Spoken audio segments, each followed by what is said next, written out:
All right, let's take a little time to find out what's trending left this week. We start at the University of Alabama, a school with one of the best college football programs in the country, and it's now ground zero for biological men pledging sororities because apparently they are better than the real women. Here's a video you won't soon forget, but you wish you could. Hey y'all, it's Grant. Today is day 5 of Alabama Rush, and it is the first day of Sisterhood Around. I'm so excited.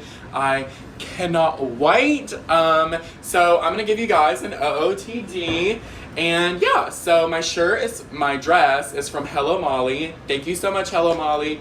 Love you.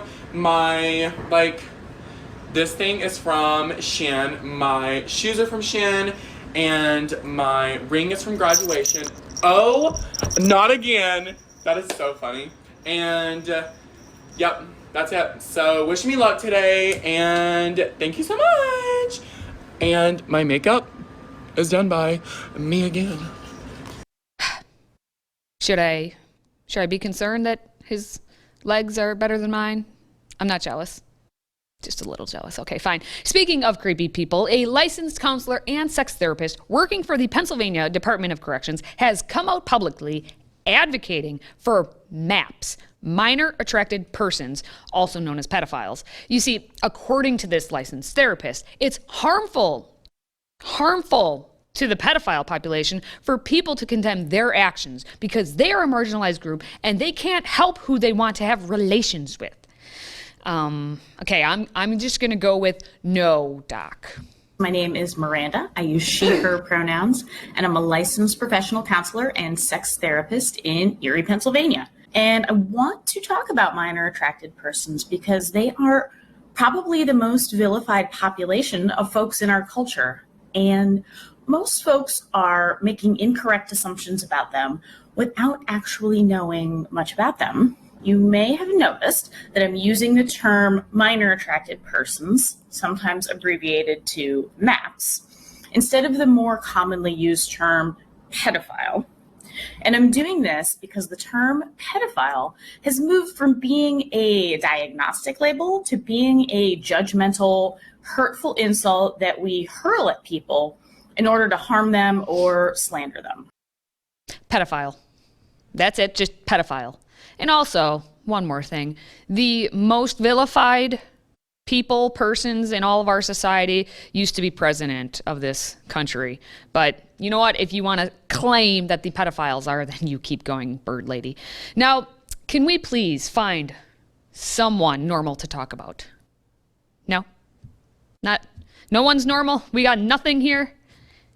Very well. We're going to move on to discuss the sad words of a non-binary teacher who says despite parents not taking her woke status seriously, she finds comfort in knowing little, impressionable children, those little ones, will listen to anything she says, and they won't question it. Yet another example of a modern-day leftist teacher destroying the youth of America.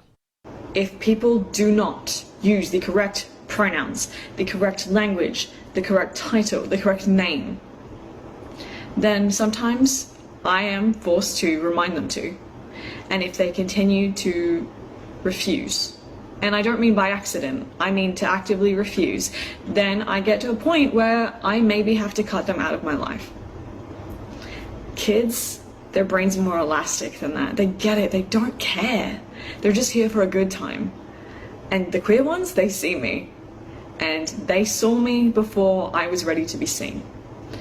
So I do them a service now, and they call me Mix. They saw me before I was ready to be seen. The creepiness that she has, speaking, and the light that she brought to her eyes when she mentioned the children should scare the living bejesus out of you. Just when you thought, though, that you'd heard every gender and pronoun in the whole wide world, because, I mean, really, there's only 2, but hey, we're talking about way more than that. The crazy people continue to come out of the woodwork and say, hold my gender fluid beer. So without further ado, I present the latest pronoun to join the lexicon. Per, as in person. Just watch. Let's talk about the pronouns per, pers, which are neopronouns that anyone of any gender can use to affirm and express their identities. Per, pers pronouns are based off the word person, and they're basically pronounced in the same way. Let's practice with an example.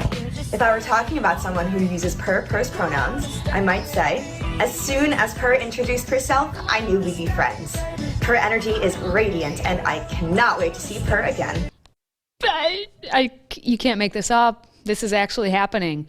I just want to know if it's the cat people who are using pronouns of per. Finally, we're going to wrap things up with 2 images that encapsulate the modern day public school environment. Are you ready?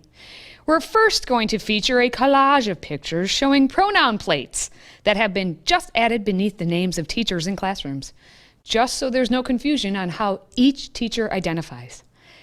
And we're going to wrap up this segment with this. A post and a picture from a school principal that reads, "Me in our soup," like superintendent, "glad I can work in a school district that lets me be the principal I need to be. Hashtag be warned." And of course, the principal's wearing a t-shirt that says, "I'm the principal Fox News warns you about." Ooh, burn. I'm glad, knowing that we have all this money shortage happening, budget deficits and all that at the school system, that we can still afford to get those plates made with your pronouns on it, and we can afford to make those t-shirts that, puts a sick burn against Fox News. Way cool. All right, well, thankfully, that is going to wrap up this segment. Unfortunately, more craziness next time.